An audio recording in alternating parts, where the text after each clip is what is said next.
we have already discussed about the different classifications of engineering materials like metals, ceramics, polymers, and composites. In this lectures, we will discuss about the some characteristics of the common materials. अब इसमें आप लोगों ने देख लिया होगा कि metals and alloys, metals की जब हमने बात की तो उसमें दो तरीके का मेटल, फेरस मेटल और नॉन फेरस मेटल, बट हमने यहाँ कैरेक्टरिस्टिक्स सारे टाइप के मेटल्स में क्या बेसिक कैरेक्टरिस्टिक्स होती हैं वो यहाँ पे आपको दिख रहा है। तो ऐसे सिरेमिक्स हमारे जो कार्बाइड्स हैं, ऑक्साइड्स हैं, नाइट्राइड्स हैं, कहीं से आवाज आ रही है प्लीज म्यूट कर लें।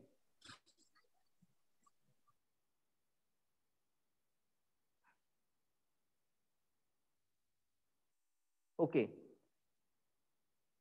सिरेमिक्स हमारे एंड देन पॉलीमर्स, पॉलीमर्स में हमारे दो थर्मोप्लास्टिक और थर्मोसेटिक्स हैं।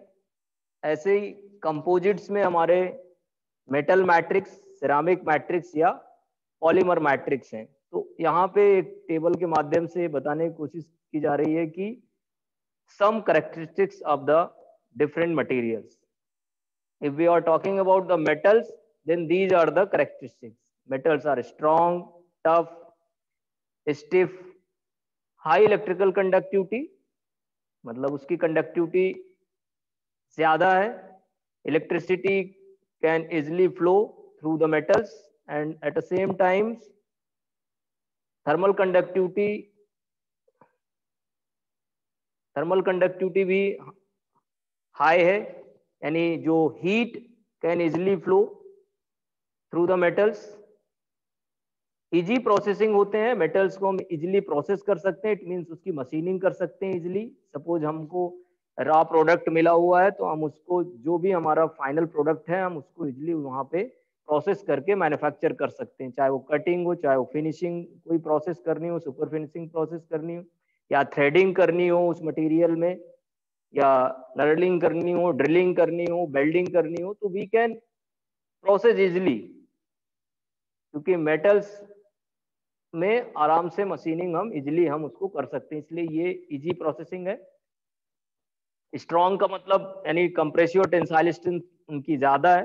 टफनेस का मतलब materials able to absorb maximum energy without rupturing, that is called toughness. इस तरह से आप ये स्ट्रॉन्ग टफनेस के नाम सुने हुए हैं। स्टिफ, स्टिफ यानी रिजिड है, मेटल्स रिजिड है।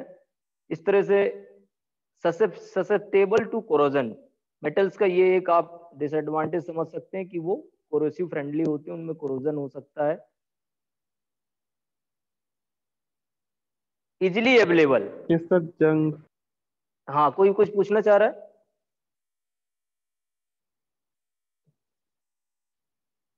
सर जंग लगना है ना, कोरोजन। हाँ हाँ हाँ, कोरोजन जंग लगना ही है, मतलब मेटल्स में जंग लग सकती है। तो ये उसकी करेक्टरिस्टिक्स हैं। ऑक्सीजन से ऑक्साइड बना के वो उसमें रस्ट या कोरोजन और उसकी जो स्ट्रेंथ है वो उसको कमजोर कर सकती है मटेरियल को। इजिली अवेलेबल है, अवेलेबल इजिली है, इजी अवेलेबल है।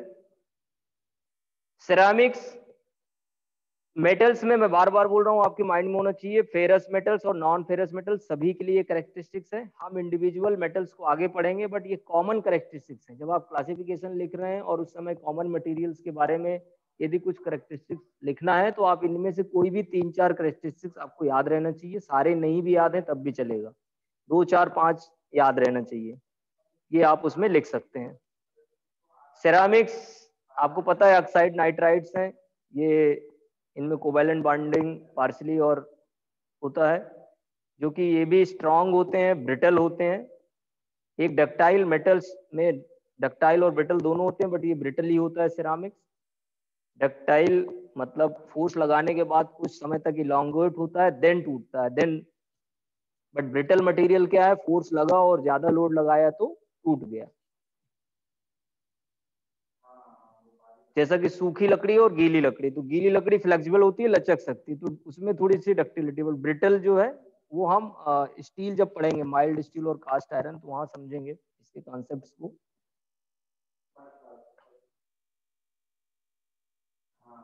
इलेक्ट्रिकली इंसुलेटिंग सेरामिक्स एक इलेक्ट्रिकली इंसुलेटिंग हाँ बोले, कौन कुछ बोल रहा सर एक बार स्टेप बता दीजिए क्या होता है। है? स्टिफ मीन्स की रिजिड, रिजिड स्ट्रक्चर, मतलब एक तरह से जो कठोर।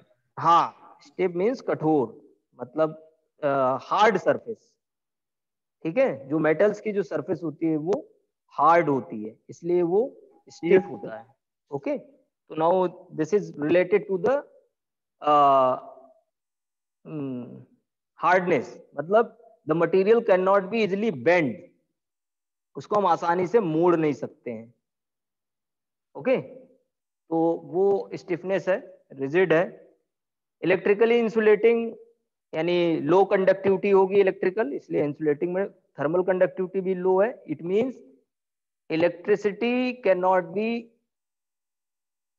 फ्लो थ्रू सिरेमिक्स, कोई भी परफेक्ट इंसुलेशन नहीं होता, बहुत मिनिमम इलेक्ट्रिसिटी फ्लो हो सकती है, बट वो आप सेंस करने मुश्किल है, इसलिए ये इंसुलेशन का भी काम करते हैं ceramics. At the same time low thermal conductivity, it means heat can not be easily flow through the ceramics at the same time because the thermal conductivity also will be low of the ceramics materials. Difficult processing, yes, there is problems in processing of the ceramics. तो आसानी से process नहीं होते, आसानी से इनकी machining नहीं होती, कुछ भी इनको हम इनमें प्रोसेस करते हैं, चाहे वो बिल्डिंग हो चाहे कोई भी चीज करते हैं, तो उसमें ये हमें प्रॉब्लम्स होते हैं।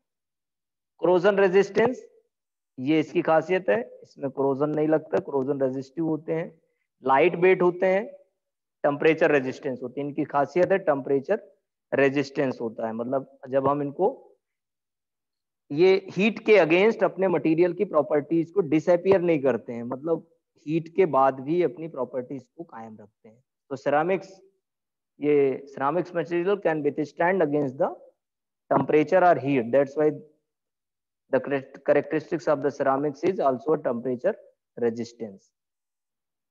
ऐसे पॉलीमर्स की बात करें तो पॉलीमर्स आप देख ही रहे हैं, थर्मोप्लास्टिक, चाहे पीवीसी पाइप, पॉलीथीन, या तो ये वीक होते हैं लेकिन ये ड्यूरेबल होते हैं, मतलब इनकी लाइफ बहुत होती है, तो ये इजिली अपनी प्रॉपर्टीज नहीं खोते हैं। कंप्लायंट, कंप्लायंट मीन्स कहीं पे भी जैसी जगह वैसे ही अपने आप को एडजस्ट कर लेते हैं मटेरियल। इलेक्ट्रिकली इंसुलेटिंग, ये भी इंसुलेटिंग होते हैं, यानी इनका भी अभी तक सिर्फ एक ही मेटल्स होते हैं जो कि इलेक्ट्रिकल कंडक्टिविटी हैं, तो अब यदि इलेक्ट्रिकल वायर्स या इलेक्ट्रिकल पर्पज के लिए, करंट के लिए, तो आपको मेटल्स की जरूरत पड़ेगी। ऐसे ही थर्मल के लिए यहाँ भी लो थर्मल कंडक्टिविटी है, मतलब हीट भी फ्लो करना है। हीट फ्लो करने का एक सीधा सा एग्जांपल है, जैसे कि आपने एक कहीं आग जल रही है सपोज, या कोई फर्नेस है और आपके पास एक मेटल रॉड है, आपने एक एंड जो है उसका उसको टच किया और एक एंड में आपने पकड़ रखा है। यदि वो मेटल है, सपोज जो भी रॉड है या कोई भी आपने ऑब्जेक्ट ले रखा है, तो in case of metal we know that heat is transferred from high temperature to lower because it's a natural phenomena. Heat always flow from high temperature to lower temperature. तो अपने आप हीट फ्लो होने लगेगी higher temperature से lower temperature के लिए। But in case of metals the heat can easily flow from higher temperature to lower temperature because the thermal conductivity will be more and the thermal resistance is less. मतलब उसकी conductivity ज्यादा है और resistance उसका, किसी को कुछ बोलना है क्या? थर्मल रेजिस्टेंस उसका कम होगा, तो जिससे कि वो इजिली फ्लो कर जाएगी। बट वहीं आप वुड ले लो या पाइप ले लो या सेरामिक्स मटेरियल ले लो, तो हीट जो है दूसरे एंड में फील नहीं करोगे। बट मेटल के केस में आपको धीरे धीरे आपको दूसरे एंड में भी हीट फील होगी। इट मीन्स हीट फ्लो हो चुकी, एक एंड से दूसरे एंड में हीट फ्लो हो चुकी। तो इस तरह से ये हमको समझना है कि मेटल्स की हाई होती है, बाकी सेरामिक्स की और पॉलीमर्स की। जो इलेक्ट्रिसिटी का बैड कंडक्टर होगा वो थर्मल का भी बैड कंडक्टर होगा। यदि वो गुड कंडक्टर है इलेक्ट्रिसिटी का, तो वही मटेरियल गुड कंडक्टर थर्मल का भी होगा। करंट और हीट दोनों मेटल से इजिली फ्लो करते हैं, बट सिरामिक्स और पॉलीमर से फ्लो नहीं करते। इजी फैब्रिकेशन, हम इनको फैब्रिकेट आसानी से कर सकते हैं। कोरोजन रेजिस्टेंस, ये भी कोरोजन रेजिस्टेंस होते हैं पॉलीमर्स भी। लो कॉस्ट, इनकी कॉस्ट बहुत कम होती है, चीपेस्ट मटेरियल है। नाउ द टेम्परेचर सेंसिटिव, हाँ यहाँ पे एक चीज नहीं है, इसमें टेम्परेचर सेंसिटिव मटेरियल होते हैं जो हमारे पॉलीमर्स है। whenever we add some heat then definitely the polymers will be affected। तो अब यहाँ पे हम कंपोजिट्स देख रहे हैं। कंपोजिट्स मटेरियल हमने डिस्कस किया है कि ये artificially we can create with the help of these metals, alloys, ceramics and polymers. मतलब कंपोजिट्स हम मेटल्स, एलॉयज, सेरामिक्स और पॉलीमर से ही मिलाकर हम बनाते हैं। जैसा कल मैंने एक एग्जांपल दिया था, ब्रेक बनाने के लिए एल्युमिनियम का अलॉय लेते हैं, उसमें हम सिलिकॉन कार्बाइड को एम्बेडेड करते हैं, तो एल्युमिनियम क्या हो गया, मेटल्स हो गया, और सिलिकॉन कार्बाइड उसमें हम एम्बेडेड करके उसको एक डिस्क बनाते हैं, ब्रेक डिस्क, जिससे उसका फ्रिक्शन बढ़ जाता है। जब भी ब्रेक लगाते हैं तो आसानी से ब्रेक लग जाता है।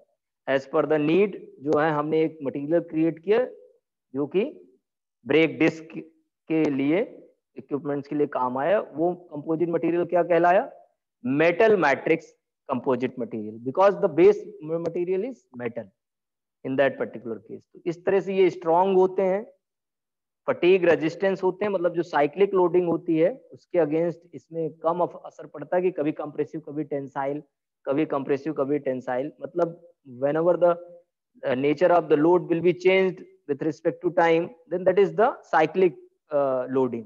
कभी टेंशन दे रहे हैं, कभी कंप्रेशन दे रहे हैं, कभी टेंशन दे रहे हैं, कभी कंप्रेशन दे रहे हैं, या एक ही तरीके का दे रहे हैं, तो कभी 50 न्यूटन दे रहे हैं, कभी 100 न्यूटन दे रहे हैं। या तो उसका मैग्नीट्यूड चेंज करें या उसका nature of the load change करें, दोनों ही साइक्लिक लोडिंग कहलाएगा। तो उसके अगेंस्ट जो है वो हमारा कंपोजिट मटेरियल काफी स्ट्रांग रहता है, स्टिफ ये भी होता है। Range of electrical conductivity, range of electrical conductive मतलब ये, इसको हम हाई और लो नहीं लिख सकते हैं, बिकॉज यदि मेटल मैट्रिक्स कंपोजिट है तो उसकी कंडक्टिविटी अच्छी होगी, और यदि सेरामिक या पॉलीमर्स बेस्ड है तो उसकी कंडक्टिविटी थोड़ा कम होगी। इसलिए यहाँ पे range of electrical conductivity terms आया हुआ है, because the composites are totally based on the metal, ceramics और पॉलीमर्स। ऐसी रेंज ऑफ थर्मल कंडक्टिविटी है, यानी ये भी इन्हीं पे बेस्ड है, इसलिए रेंज है, मतलब एक हाई या लो ना होके। हाँ ओम प्रकाश कुछ बोलना चाह रहे हैं? Om Prakash? No sir, no sir. अच्छा, आपने ऐसे ही अपना हैंड सर रेज ये भी किया? हार्ड होते हैं। नहीं सर, वो पूछने वाले थे लेकिन सर हो गया, समझ आ अच्छा गया। अच्छा अच्छा, ठीक है ठीक है। सर हाँ, सर ये भी हार्ड होते हैं। कंपोजिट मटेरियल भी हार्ड होते हैं, बट डिपेंड करते हैं कि किस तरह का हमने मैट्रिक्स लिया। मैंने बताया कंपोजिट ये मेटल्स मैट्रिक्स भी हो सकता है, सिरामिक मैट्रिक्स भी हो सकता है, पॉलीमर्स भी हो सकता है। तो इसमें बहुत वैरायटी है, ठीक है। तो ये वर्सेटाइल होते हैं, जैसे वर्सेटाइल वर्ड लिखा तो मतलब इसकी वर्सेटैलिटी ज्यादा होती है। डिफरेंट तरीके से मटेरियल, कई तरीके के मटेरियल हम कंपोजिट मटेरियल बना सकते हैं, और as per the need requirement, यदि इन इन इन सब मटेरियल से हमारी रिक्वायरमेंट फुलफिल नहीं हो पाती है तो we can create a new material as per the need, as per the requirement, by using the metals, alloys or ceramics or polymers, and we create a new material to fulfill the requirement and smooth functioning of the machine component। तो उस समय जो है हम नया एक material तैयार कर लेते हैं, इसलिए इसकी वर्सिटैलिटी ज्यादा है। लो वेट, इसका वेट लो होता है, लो कॉस्ट, कॉस्ट भी इसकी लो होती है एज पर द। तो इस तरह से ये हमारे typical characteristic of common materials. यानी अभी तक हमारे माइंड में क्या होना चाहिए सारे स्टूडेंट्स के लिए कि क्लासिफिकेशन ऑफ मटेरियल में हमारे माइंड में होना चाहिए वो मेटल्स, एलॉयज होते हैं, सिरामिक्स, पॉलीमर्स, कंपोजिट्स। मेटल्स में कुछ टाइप्स होते हैं, फेरस, नॉन फेरस। फेरस में स्टील और कास्ट आयरन होता है, और जो नॉन फेरस है वहां पे एल्युमिनियम, मैग्नीशियम, जिंक, ब्रॉस जो है, टाइटेनियम, लेड, टिन, ये सारे होते हैं। सेरामिक्स में कार्बाइड्स, नाइट्राइड्स, ऑक्साइड्स होते हैं। पॉलीमर्स में थर्मोप्लास्टिक, थर्मोसेटिंग्स, कंपोजिट्स में मेटल मैट्रिक्स, सिरामिक मैट्रिक्स और पॉलीमर मैट्रिक्स। ये माइंड में हमारे होना चाहिए, यही क्लासिफिकेशन है जिससे हम लिख सकें। इसको याद नहीं करना है, इसको समझ लेना है और लिखना है। एक बार जब आप सब लिखोगे तो आपको याद भी हो जाएगा। देन करेक्टरिस्टिक्स जो है कॉमन मटेरियल्स की ये हैं, इसमें से 3-4 करेक्टरिस्टिक्स आपको सभी मटेरियल की पता होना चाहिए अलग अलग। मेटल्स की बात करें तो 4-5 आप फटफट अपने बता दो, सिरेमिक्स के भी 4-5 बता सको, पॉलीमर्स और लिख भी सको। इसको बताने का मकसद यही है कि जब भी क्लासिफिकेशन आए तो सिर्फ क्लासिफिकेशन न लिख के बल्कि क्लासिफिकेशन भी लिखें और साथ में कुछ उनकी करेक्टरिस्टिक्स भी आप लिख दें, तो डेफिनेटली आपको याद रहेगा। नाउ अब आगे हमें क्या पढ़ना है, हमारे सिलेबस में basically ferrous material, ferrous metal के बारे में थोड़ा डिटेल में हमें डिस्कस करना है और इसी की टेस्टिंग, इसी की फेरस मटेरियल का डिस्कशन करना है। तो आप यहाँ एक बार फिर से स्लाइड में आप देख पा रहे हैं ferrous metal, non ferrous. Non ferrous ये सारे टाइप के आपने डिटेल में हमें नहीं पढ़ना है, लेकिन आपने नाम यहाँ पे देख रखा है इसलिए नाम पता होना चाहिए, बट इसकी हमें थोड़ा डिटेलिंग में पढ़ना है। तो यदि मैं कास्ट आयरन को फर्दर क्लासिफाइड करूं तो we can classified cast iron in like this. There are 5 types of cast iron: gray cast iron, white cast iron, compact graphite iron, malleable cast iron, nodular cast iron. और यदि मैं steel की बात करूं तो high alloy steel, stainless steel, tool steel. Tool steel को ही high speed steel भी बोलते हैं। यानी स्टील दो तरह का, हाई एलॉय और लो एलॉय स्टील। अब high alloy steel stainless steel और हाई स्पीड या टूल स्टील, और लो अलॉय स्टील्स को low carbon, medium carbon and high carbon. अब बेसिकली फेरस मेटल आपके माइंड में दो हैं, कास्ट आयरन और स्टील। लेकिन यदि आपसे पूछे इनमें basic, what will be the basic difference between cast iron and steel, how we can differentiate both cast iron and steel, तो आपको सिर्फ इतना माइंड में आपको रखना है और आपको पता होना चाहिए कि ये दोनों आयरन कार्बन अलॉय हैं। मतलब इनका जो मेन पार्ट है वो आयरन है और कुछ पार्ट जो है कार्बन कंटेंट है। इससे हम डिफरेंशिएट कर लेते हैं। अभी हम आगे देखेंगे कि कितने परसेंटेज तक कार्बन है तो वो स्टील कहलाएगा, और जब उससे ज्यादा परसेंटेज कार्बन आयरन के साथ मिक्स होगा तो वो कास्ट आयरन कहलाएगा। तो हम नेक्स्ट क्लास में इसको पढ़ेंगे, हम कास्ट आयरन के सबसे पहले कास्ट आयरन पढ़ेंगे, यानी इसमें composition of the cast iron, यानी कास्ट आयरन के कंपोजिशन क्या क्या है, उनकी क्या करेक्टरिस्टिक्स हैं। ओवरऑल मेटल्स की तो आपने पढ़ रखी है, बट पर्टिकुलर कास्ट आयरन कहाँ यूज करते हैं। कास्ट आयरन के बाद पर्टिकुलर ग्रे कास्ट आयरन किस यूज के लिए आता है, ये हमको पढ़ना है, और उसकी कंपोजिशंस क्या है। पहले कास्ट आयरन को पढ़ना है, फिर उसके बाद उसके टाइप्स को पढ़ना है, उसके बाद इसी तरह स्टील पढ़ना है और स्टील के इतने टाइप्स पढ़ना है। बाकी हमें नॉन फेरस डिटेलिंग में नहीं पढ़ना है, पॉलीमर नहीं पढ़ना है, सेरामिक्स नहीं पढ़ना, कंपोजिट्स। लेकिन हमको इतना पता होना चाहिए कि पॉलीमर्स थर्मोसेटिंग पॉलीमर से थर्मोप्लास्टिक है, और these are the types of thermosetting and these are the types of the thermoplastic. When we are talking about the thermosetting, then phenol form aldehyde, that is called bakelite, which is used in electrical equipment. Polyesters, epoxy, these are the types of the thermosetting. And PVC, polythene, acrylic resins, these are the thermoplastic.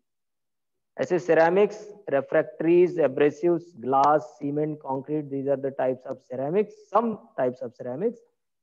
And at the same time, similarly, metal matrix, ceramic matrix, polymer matrix, composite, these are the types of composite matrix.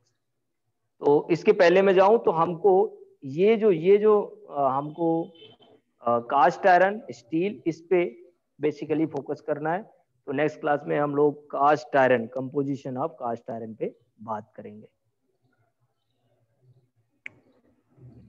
Sir notes का क्या करना है? Notes इसके screenshot लेते चले, यही लिखना है आपको, ठीक है? ओके सर, एक बार पीछे से स्टार्ट करिए। हाँ, पीछे सर कीजिए तो।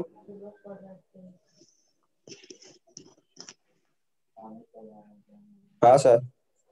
ठीक है, आपने ये उसके पहले की क्लास आप ले ही चुके हैं। हाँ, ये ले चुके हैं। ओके, अब आज एक यानी अभी तक हम लोगों ने डिस्कस कर लिया different classification of the materials and some characteristics of the material. Now in this slide we will discuss about the how what are the criteria and how we select a particular type of material. Yes, unmute करें कोई किसी के यहाँ. Okay. So there are certain points with the help of certain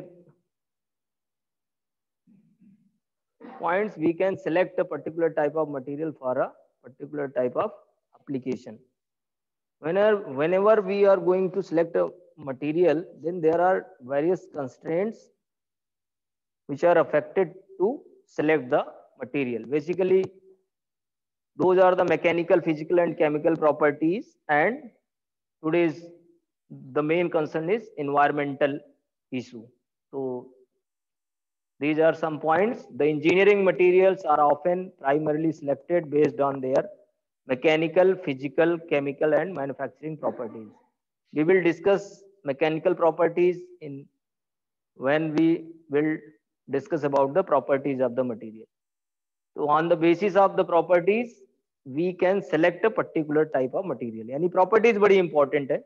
उनके base पे हम decide करेंगे कि कौन सा मटेरियल किस काम के लिए हमें सेलेक्ट करना है. The secondary points to be considered are the cost and availability. Definitely cost is very important and availability, वो भी मिल भी रहा है इजिली कि नहीं. हमने कोई मटेरियल ले लिया बट इजिली अवेलेबल नहीं है, हमें उसकी कॉस्ट ही, ट्रांसपोर्टेशन कॉस्ट ही बहुत लग गई है, बहुत बाहर से अवेलेबल है या बहुत उसकी कॉस्ट बहुत ज्यादा है, तो फिर हम वो मटेरियल यूज नहीं करते हैं. किसी और मटेरियल में देखते हैं वही सेम कैरेक्टरिस्टिक्स मिल रही है, प्रॉपर्टीज, तो उस मटेरियल से हम अपना प्रोडक्ट बनाने की कोशिश करते हैं. अपीयरेंस, लुक का आजकल बड़ा इंपॉर्टेंस है. लुक का, मटेरियल तो सेम है बट उसका अपीयरेंस अच्छा नहीं है, तो हम कोशिश करेंगे कि जिसकी अपीयरेंस हो, और स्ट्रेंथ यदि सेम है और अपीयरेंस जिसका गुड होगा उसको लेंगे. सर्विस लाइफ एंड रिसाइक्लेबिलिटी, यानी उसकी जो लाइफ है, सर्विस लाइफ, वो अच्छी होनी चाहिए, रिसाइकल कर सकें, एबिलिटी टू रिसाइकल, यानी मटेरियल रिसाइक्लेबल हो तो और अच्छी बात है. इन द प्रेजेंट डे, ये इंपॉर्टेंट है, in the present day strict environmental legislations have forced the designers and engineers to select the environment friendly materials which have minimum environmental impact. आप लोग न्यूज में भी सुनते होंगे कि बहुत से प्रोजेक्ट जो है एनवायरमेंट के कारण, एनवायरमेंट डिपार्टमेंट और एनवायरमेंट इश्यूज के कारण उनको गवर्नमेंट ने रोक दिया है. तो आजकल इन्वायरमेंट्स का बहुत बड़ा इशू है. जब भी कोई प्रोजेक्ट बनता है या कोई भी प्रोजेक्ट, चाहे वो पावर जनरेशन का हो या कोई बिल्डिंग बन रही है या कोई रेलवे ट्रैक नए, तो इन्वायरमेंट का बहुत बड़ा इशू है. यानी ये एक बड़ा इंपॉर्टेंट है, ये कानूनी प्राविधान रखा हुआ है हमारे लेजिस्लेशंस में कि ये हमें फोर्स्ड करता है हमारे डिजाइनर और इंजीनियर्स को कि इन्वायरमेंटल को फुलफिल करते हुए इको एनवायरमेंटल फ्रेंडली हम जो भी पॉलिसी बनाए, जो भी प्रोजेक्ट बनाए, वो होना चाहिए और वो मटेरियल होना चाहिए. ऐसे मटेरियल नहीं यूज कर सकते जो कि सपोज रेडियो एक्टिव मटेरियल आपने यूज कर लिया, कोई ऐसी गैसेज और जहां हम रह रहे हैं वो हमको पूरा अफेक्ट कर दे. इस तरह से ये, या जितने भी प्लांट्स हैं या ट्रीज हैं उनको अफेक्ट कर दे, तो ये सब बहुत ध्यान देने की जरूरत है. तो ये भी एक कंसर्न है, ये भी एक कंस्ट्रेंट है जब हम मटेरियल को सिलेक्ट करते हैं. तो इस तरह से ये कुछ है, इसमें से 2-3 आपके माइंड में रहना चाहिए, यानी कैरेक्टरिस्टिक्स, अवेलेबिलिटी, कॉस्ट और ये एनवायरमेंटल फ्रेंडली. आप ये मोटे मोटे 3-4 पॉइंट्स हमको क्या है माइंड में हमेशा रखना है, जिससे कि जब भी हमारी इसके बारे में डिस्कशन हो तो हम इसको लिख सकें और बता सकें. तो आपको बेसिकली, आपको इसमें मटेरियल जब सेलेक्ट करते हैं तो सिर्फ फोकस करना है प्रॉपर्टीज, अवेलेबिलिटी, कॉस्ट, लाइफ, रिसाइक्लेबिलिटी और इन्वायरमेंटल फ्रेंडली. बाकी ये पॉइंट्स आप आगे के सेमेस्टर में बेसिक्स नहीं है, थोड़े से एडवांस हैं, बट आप ये 3-4 पॉइंट्स आपको फोकस रखने हैं. बाकी materials are often selected for their mechanical, physical, chemical and manufacturing properties for ensuring proper functioning under desired condition. तो ये डिजायर्ड कंडीशंस हर मशीन्स और हर प्रोजेक्ट के लिए डिफरेंट डिजायर्ड कंडीशंस होती है, उनको फुलफिल करना चाहिए.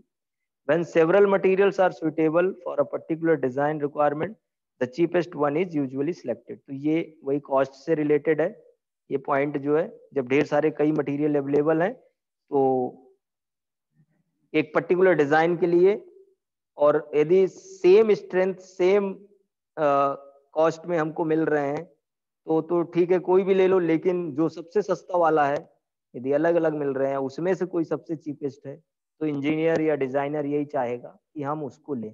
लेकिन हम अपनी स्ट्रेंथ से कंप्रोमाइज नहीं करेंगे, क्योंकि हमारा यदि हमने कोई बिल्डिंग बनानी है, कोई बीम डालनी है, तो उससे नहीं कि वो फेल हो जाए। तो सबसे पहले हमारी जो मेन यानी हमारी मशीन या स्ट्रक्चर फेल नहीं होना चाहिए कि जब हम लोड अप्लाई करें या उसकी मशीनिंग या उसको रन कराएं तो हमारा फेल हो जाए मशीन या कंपोनेंट। तो ये थोड़ा सा कोशिश, ये पॉइंट इंपॉर्टेंट है, यानी चीपेस्ट। तो वो जो कॉस्ट आ गई तो ये उसी पे आ गया। ओके, तो ये आज ये हमारा लेक्चर्स यहीं पे। किसी को कुछ पूछना है? हेलो सर, आपकी डाउट क्लास कब लगती है? ये डाउट क्लास हमारी फ्राइडे है। डाउट्स आप पूछ सकते हैं। लास्ट फ्राइडे हमारी पहली थी, जो फ्राइडे लगेगी इस बार। ठीक है? Yes sir. यस। हेलो हाँ, कौन बोल रहा है? वीडियो। सर, बीरेंद्र गुर्जर। हाँ बोलो बीरेंद्र। सर मैं बोल रहा था कल क्लास नहीं ले पाया था सर मैं, तो वो पीछे वाले फोटो कर दीजिए सर, एक बार स्क्रीनशॉट ले ली सर। वो आप ग्रुप में जुड़े होंगे ना? अच्छा, इसको पीछे कर दूं मैं? जी सर, स्क्रीन